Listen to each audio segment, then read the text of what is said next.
Well, thank you, Anu, and thank you for inviting me to participate in SPECTRA 2021. I've been asked to talk about the role trust plays in our ever-changing and volatile world. What I think this topic is really about is how our profession of communications needs to think differently about creating, keeping, and measuring trust on behalf of our brands, whether it's an enterprise or a product brand. This topic is also about how communications and marketing teams need to work differently and how our work needs to be bolder. I've been in the marketing and communications industry for 30 years and have held both in-house and agency roles. I've seen a lot and I've led teams in public affairs, brand, corporate and product communications, employee engagement and purpose. So I have a point of view on almost everything, but none more so than on two issues. First, the urgent need for brands to get their act together and think more smartly about their impact on people and planet. And secondly, the need for corporate communications professionals to understand they can and should also be in the business of building brand equity, not least by creating strategies focused on people and planet. Brand equity is not just the domain of marketeers, because as we shall see, brand value today is driven by trust, and trust has clear dimensions grounded in purpose, dependability, and reliability, which are influenced by the work of the corporate communications function. Today, I find myself leading Edelman's Asia Pacific business. It's a fun and rewarding job on a number of levels, but particularly one. The work we are doing on trust has now broadened from analytical work over 20 years, looking at and understanding the rises and declines of trust between institutions, to algorithmic models, which can now tell you precisely why your brand, enterprise or product, is trusted or not. In turn, this enables us at Edelman to build trust strategies grounded in real insight. If you have not been thinking about whether your brand or company is trusted prior to the pandemic, you clearly should be now. You yourself are a consumer, opinion leader, an employee or a boss, a parent or a son or daughter. And so you know 5 things now to be true. First, the world has been rocked. We are a long way from a post-COVID world and we live with uncertainty. Second, people are fatigued and fearful. We are reevaluating everything. Third, we can't have both a sick planet and sick people. There is urgency for change and a belief that business should drive it. Fourth, we can now shop everywhere, all the time. Commerce disruption is constant. And finally, the very nature of media has been transformed forever. Finding non-bias and truth is harder. These 5 new realities are seismic and have changed the way in which people think about in whom they should place their trust. Why should it be with you or me? What have we done to earn their trust? More pertinently, what have the companies we work for or the brands we represent done to earn their trust?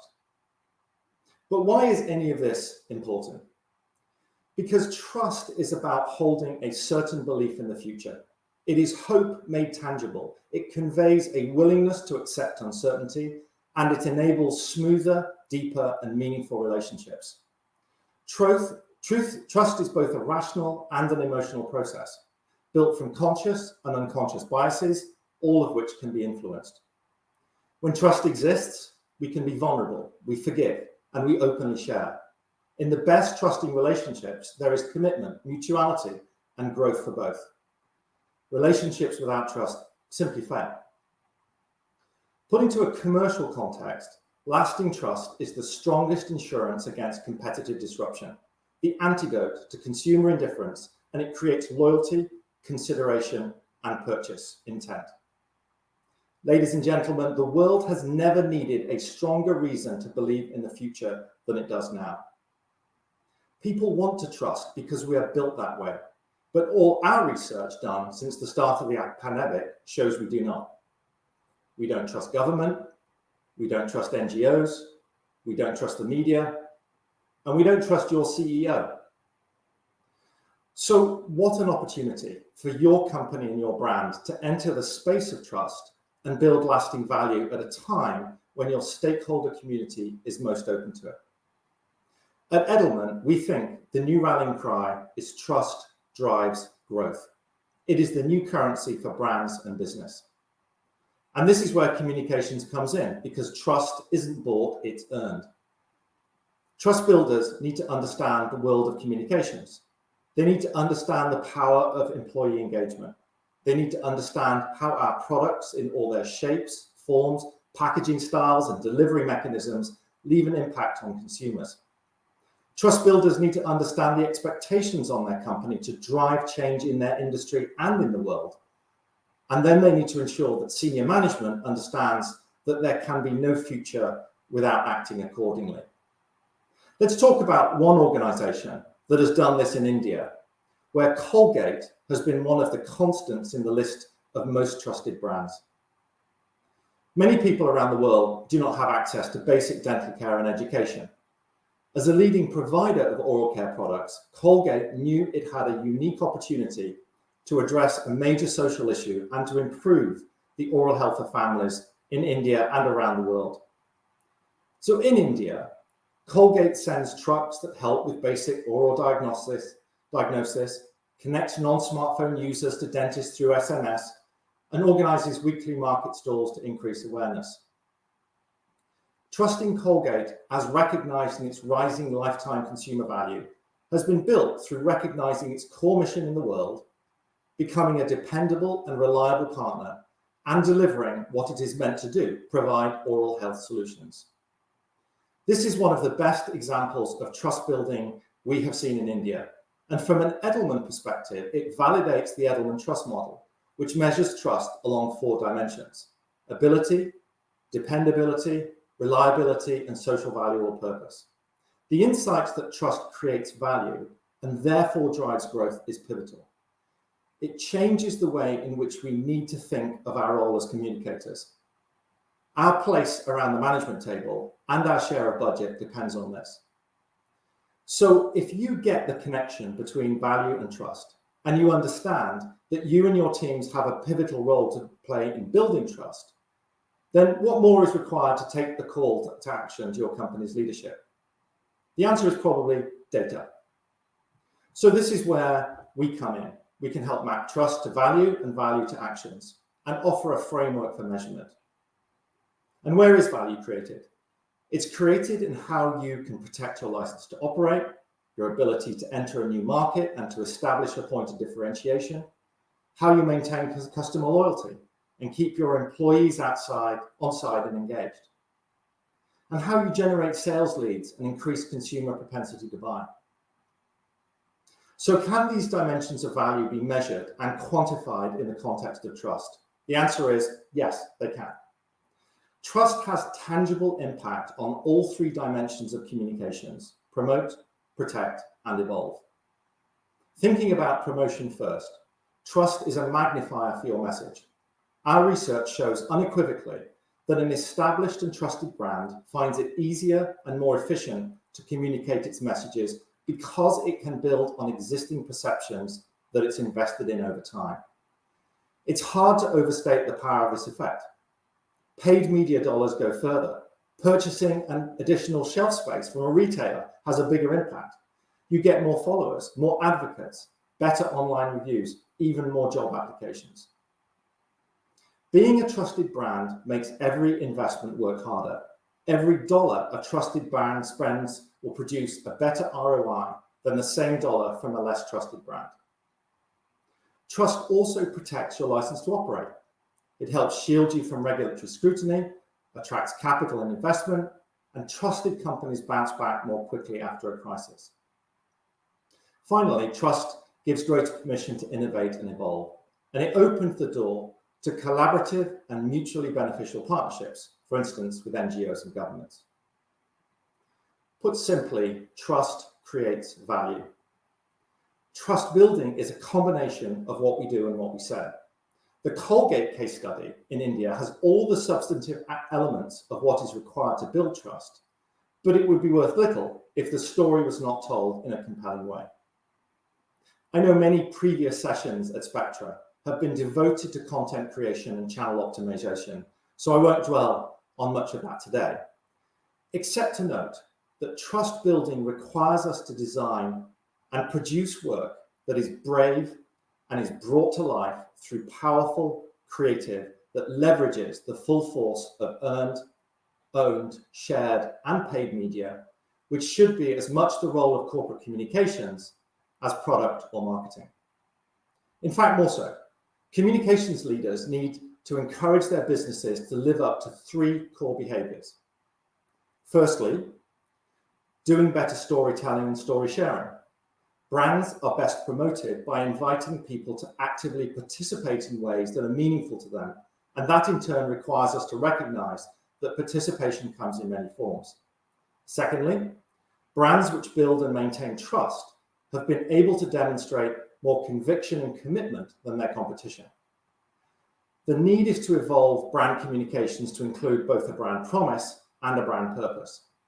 This requires alignment of marketing and corporate communications efforts to ensure stories are heard and shared. Lastly, there has to be an always on and always adapting mindset. Trusted brands are those which listen, learn, and adapt based on what people tell them about themselves and their needs, one of which is to know where they can place their trust. Our research in the last few years has shown that people trust people who are like themselves, more than any of the other mainstream institutions, including business.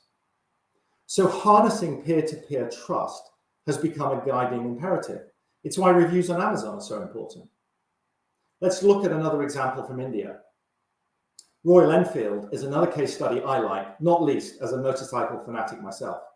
To me, it is an example of a brand that uses the power of community by capitalizing on the trust that people have in each other, and the brand drives conversation and community through its owned media channel and curated events. Customers are engaged through the lens of adventure and exploration. The company sponsors many off-road rallies, adventurous rides, and many events, like the Himalayan Odyssey or Rider Mania in Goa. And there are many rider clubs for Royal Enfield riders. Through its owned media channels, Royal Enfield maintains the largest community of motorcyclists in India. From organising drives, meetups, and an online forum, the brand has reinvented itself to become a lifestyle brand and the go-to bike for people who love to travel. And it's a great example of a brand which seems to have engaged its employee base in its mission and purpose. This is a company which was once on the edge of bankruptcy, and today it's one of the most successful and admired motorcycle brands in India. I wanted to also today talk for a few minutes about the increasing requirement for brands to take stands on issues which people care about. This is a difficult area for many companies who feel reticent about putting their heads above the parapet. Yet our research shows again and again that part of the trust-building imperative is for companies and brands to show they are engaging on issues where there is a perceived vacuum in leadership. We often talk about examples of brands which are leading on issues in the US and Europe, but I was recently impressed by one particular campaign driven by Baby Shop, the leading children's retailer in the Middle East. This is an example of a brand that has stood up to the systemic issue of gender inequality and is growing its business as a result. In Arabic, the word for parenthood means fatherhood. Other Arabic words used for parenthood are also derived from words meaning father. There is no word for parenthood that includes or implies mother, so Baby Shop, which celebrates parenthood and has mums as its primary customer, did something no other brand has ever attempted, which is to propose a modification to the Arabic language to change the way in which parenthood is defined. As you would imagine, this was a controversial move. No brand in the Middle East has dared to touch the Arabic language or to add to it because of the fear of backlash and negative sentiment. But the fact was that 84% of mothers, the primary retail spenders in the Middle East, prefer buying from brands that mean something to them. So on Mother's Day 2018, Baby Shop proposed a new Arabic word for parenthood, which implied both motherhood and fatherhood, and launched it through an online video. The public reaction was predicted, negative among many men in the region. But Baby Shop turned it into an opportunity by engaging in a conversation about why the word mattered. This in turn triggered opportunities to engage school students to drive the word's use among the next generation. They created their own media channel, including a magazine, which was endorsed by Arabic experts and leading voices. The result was that despite an initial 50% negative sentiment, the ratio changed in favor of the word and in favor of Baby Shop. By week 5, positive sentiment had increased to a reported 87%. Trusted brands are also much more likely to rebound as a result of a crisis, and it is possible to build trust during the course of one. Such an example is in the work that we've been doing for Ajinomoto, the leading supplier of monosodium glutamate, more commonly known as MSG. Even though the global spices and seasonings market has been on the incline, the outlook for MSG sales in the United States has been a lot less positive. Despite evidence to the contrary, only 7% of Americans thought favorably of MSG, and less than half believed it was safe to eat. So it's no mystery why Ajinomoto's sales in the USA were basically flat. We needed to do something to convince Ajinomoto's customers that MSG is entirely safe to consume. But with little brand recognition, let alone trust capital in the US, Ajinomoto needed a new approach. We discovered the main source of America's MSG fears was one man's published complaint about Chinese food in 1968, which had set off a xenophobic panic. The term Chinese restaurant syndrome was coined, and no MSG symbols began popping up in the windows of Chinese restaurants across the US. That's when we realized that facts alone couldn't change perceptions about MSG, because it didn't have a science problem, it had a racism problem. To gain credibility and traction, we knew we would have to start building consumer trust at the grassroots level. We created a movement of activist audiences and started to empower them, not just with science, but with calls for social justice. But just as our campaign was gaining momentum, COVID-19 threw everyone a curveball. As Asian American restaurants faced unjustified attacks fueled by anti-Chinese sentiments linked to the pandemic, Ajinomoto took another stand against racism. We stepped in to call out the hateful rhetoric and shut down the unfounded fears that fueled these crimes. And we encouraged people across the country to #TakeOutHate by supporting their local Asian restaurants. With the movement growing and with increased awareness of Ajinomoto's commitment to social justice, we were ready to take on the most infamous culprit of MSG hysteria, the no MSG sign. We launched a new symbol, one built on facts, not fear. We released it to drive usage among restaurants and food brands. As the symbol spread, the science was spreading along with it. This time, people were actually listening. Once Americans understood the ugly backstory of MSG, our data and research had finally found a receptive audience. No MSG has become the rallying cry of the MSG movement. So let's take a quick look at the campaign. The coronavirus now has 1 in 4 Americans living in lockdown. This pandemic came out of China. China is to blame. China. The Chinese virus. In 2020, the coronavirus was spreading fast, and racism was spreading even faster. Why are they being racist to us? Not every Asian has the coronavirus. Coronavirus vandalism at a Chinese restaurant. Someone spray painted all over the building and the sidewalk. Before the pandemic, Asian restaurants were America's #1 choice for takeout. But during lockdown, when takeout was the only option, they were shuttering at twice the rate of other restaurant categories. As America's leading supplier of MSG, Ajinomoto is no stranger to the impact of falsehoods fueled by racism. So we stepped in to defend the Asian restaurant partners we do business with every day. The idea was simple: Takeout Hate, a social media campaign that turned food porn into activism. I can't believe I have to say this, but COVID is not sushi's fault. So let's come together to take out hate. Let's show support for our Asian-owned businesses by ordering a little too much takeout. Delicious, delicious takeout. Like right now. And don't forget to snap a pic of your Takeout Hate meal. Tag your friends, tag the restaurant, tag your mom, just tag everyone. For the first time in history, the world needs you to post more food pictures on Instagram.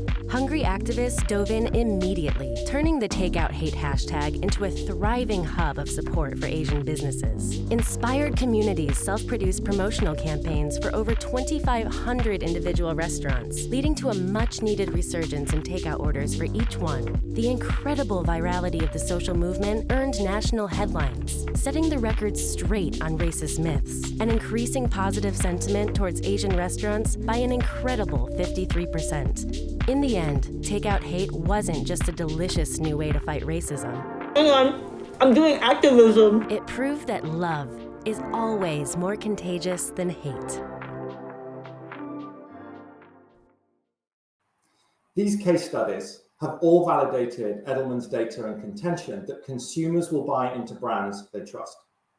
In India, 77% of respondents told us it is more important for them to be able to trust the brands they buy or use today than in the past. 50% in India said there are brands they love but are no willing to buy for because they do not trust the company that owns the brand. And 54% declared a willingness to purchase a trusted brand over a distrusted one, even at a price premium. So in conclusion, 4 quick points to wrap up. First, it is clear to us that growing inequalities in trust are impacting consumer behavior and customer behavior, and that therefore companies cannot afford not to understand what their trust capital looks like. Second, the good news is that we are now able to define the dimensions of trust in more detail and offer frameworks to build and measure impact. Third, you cannot build trust without considering the broader dimensions of society, purpose, and your place in the world. And finally, trust drives value. Trust drives growth, and trust is the new currency of communications and marketing. Thank you all for listening, and I'd be glad to take some questions. Thanks, Stephen. This has been fantastic. I've been tracking the Trust Barometer results over the last couple of years, and this is something I'm very passionate about. So thanks for your session today. I've been closely listening. A couple of things that I've picked up. One is the first thing that you said is how marketeers and communicators can work together, right? And this is something that we as communications professionals have always been wondering, right? Is there something that you want to talk about in terms of working with the marketing teams to build trust in the next couple of years?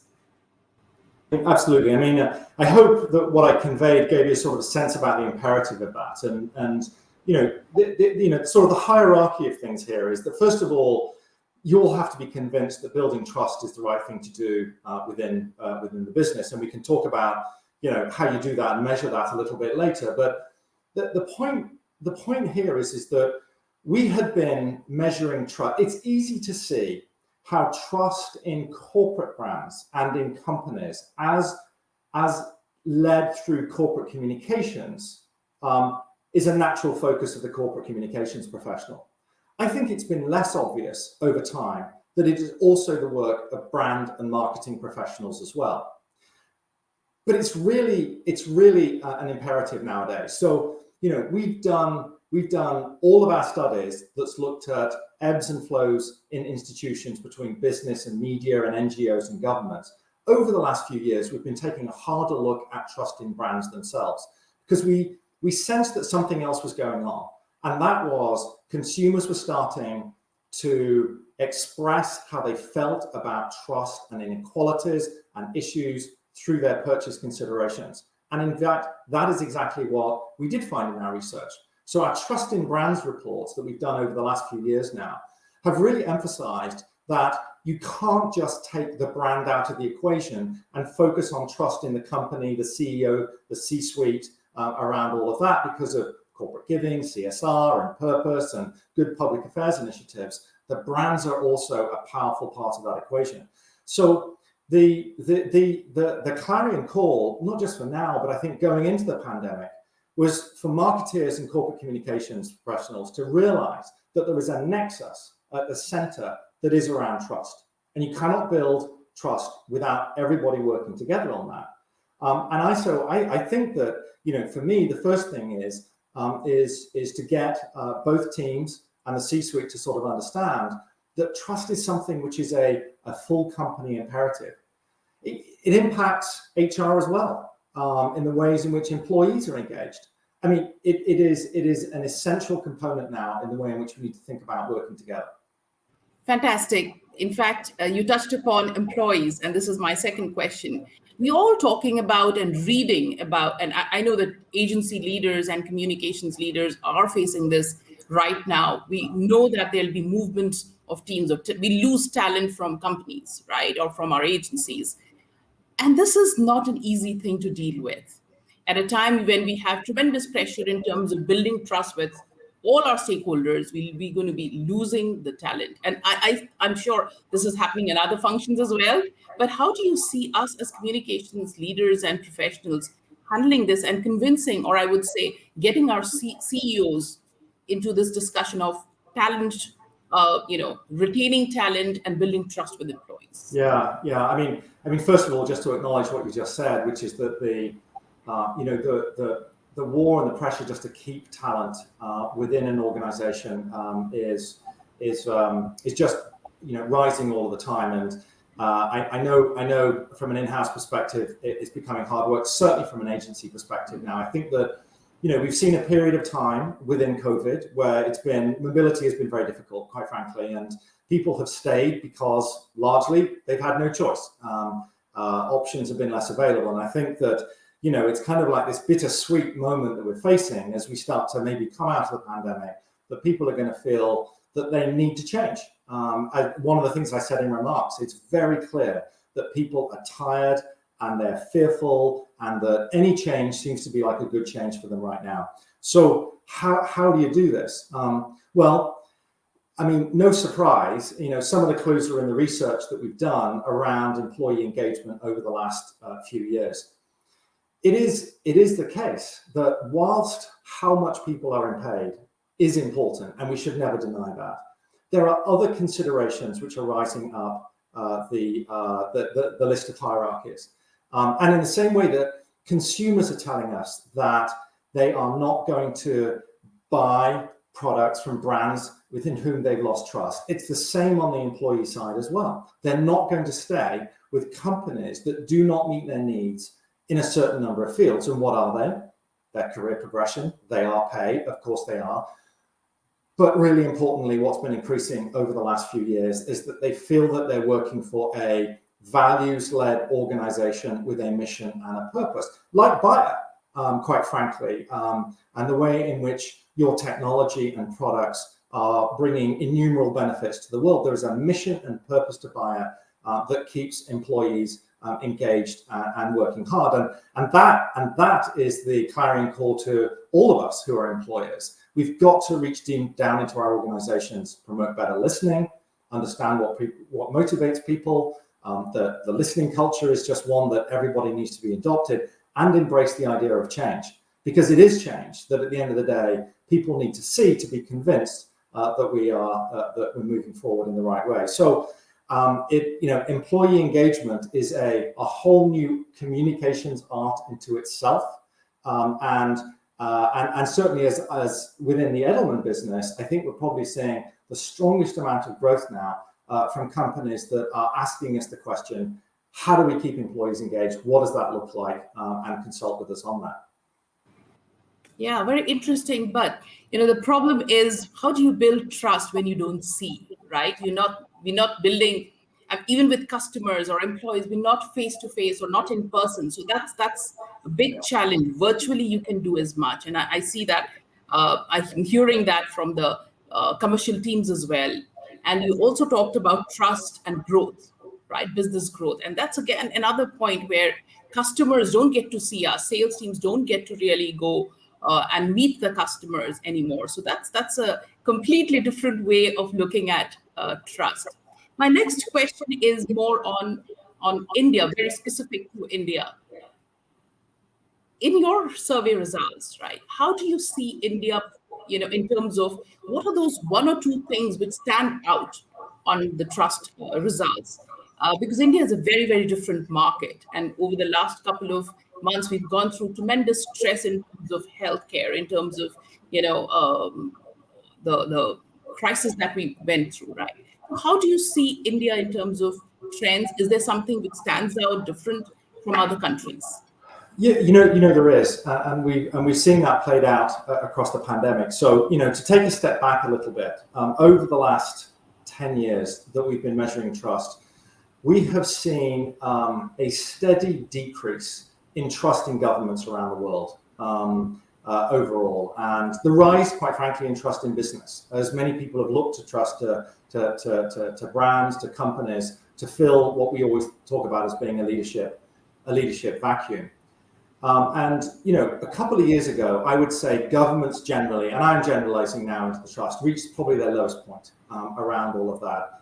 Post the recession, failure to recover, all sorts of other things going on in the world, it was a really challenging time for trust in governments. The interesting thing is that once the pandemic hit, and we went into markets and surveyed 4 or 5 times over the last 18 months to look at rises and changes in trust, all that, we saw something really interesting within 4 to 5 months of the pandemic, which is that trust in government suddenly shot up everywhere. As people looked, understandably, to governments to lead the response to pandemic. And we said at the time, this is the opportunity now for governments to show that they can follow through and lead and put measures in place that people so desperately are looking to do. What was then interesting is that 4 months later, trust in government had completely crashed because largely had they been seen to fail to live up to that task. So the moment of opportunity was generally gone. One country was the exception to that, and that was India. So in the autumn of 2020, we saw trust by Indian citizens in the Indian government go up enormously. And by the time we did our 2021 poll, which we published in January of this year, trust by Indians in the Indian government had risen to the top spot for the first time ever in 20 years that we had been measuring the polls in relation to all of that. So something very interesting going on in terms of the way in which Indians thought about the government response. I'll hasten to say that was 8 months ago. The situation may well have changed at this point, and let's see what the next poll tells us. I think the other thing just to note is that it's good news for business on the whole. This license to lead is still there. It's strong in India, as it's strong in many other countries around the world. And so I go back to what I said at the beginning of my presentation. This is a moment of opportunity really for brands to take a leadership position.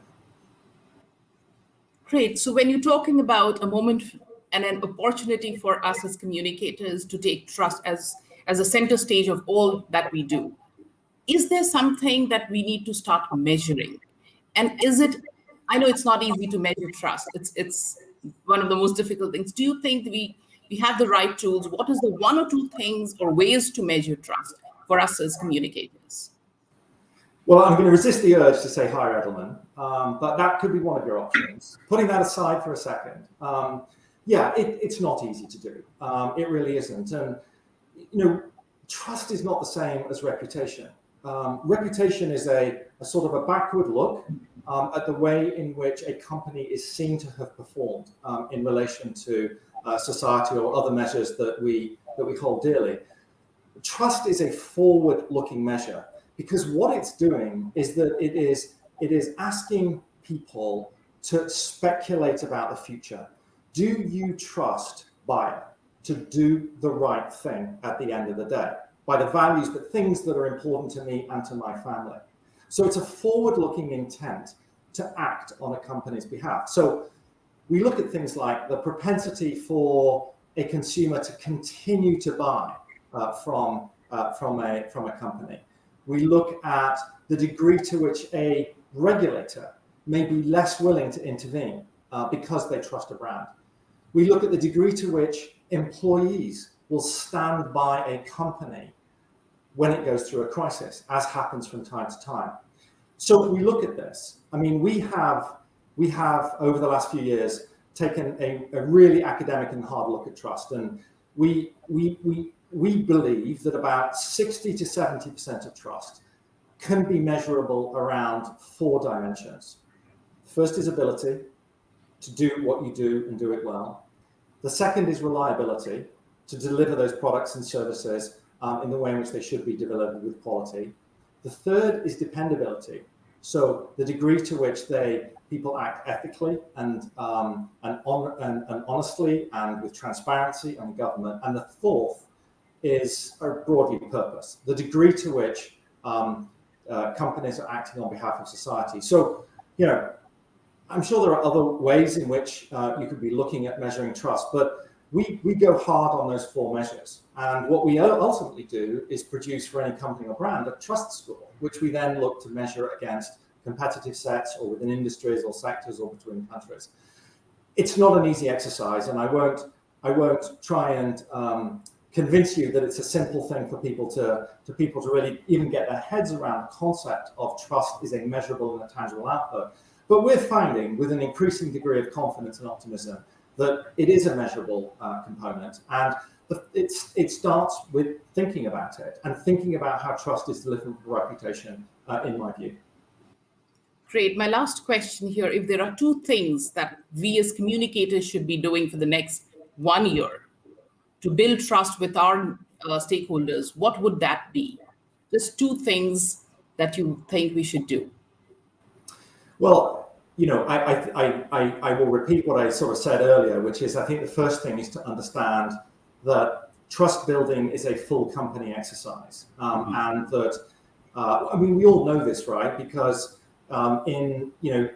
it's no good having the best put together corporate communication strategy to get out your narrative around a particular product suite or the benefits to the world of that coming out, if over here you've got employees taking to social media and calling out the company for inconsistencies in its values and mission. So I think brand communicators and corporate communicators working together and understanding that they're two sides of the same coin, which is about trust, and then trying to work together to figure out how all of their actions and communications adds up to that is really important. And I know it's not easy. I mean, in so many companies today, the two functions sit far apart.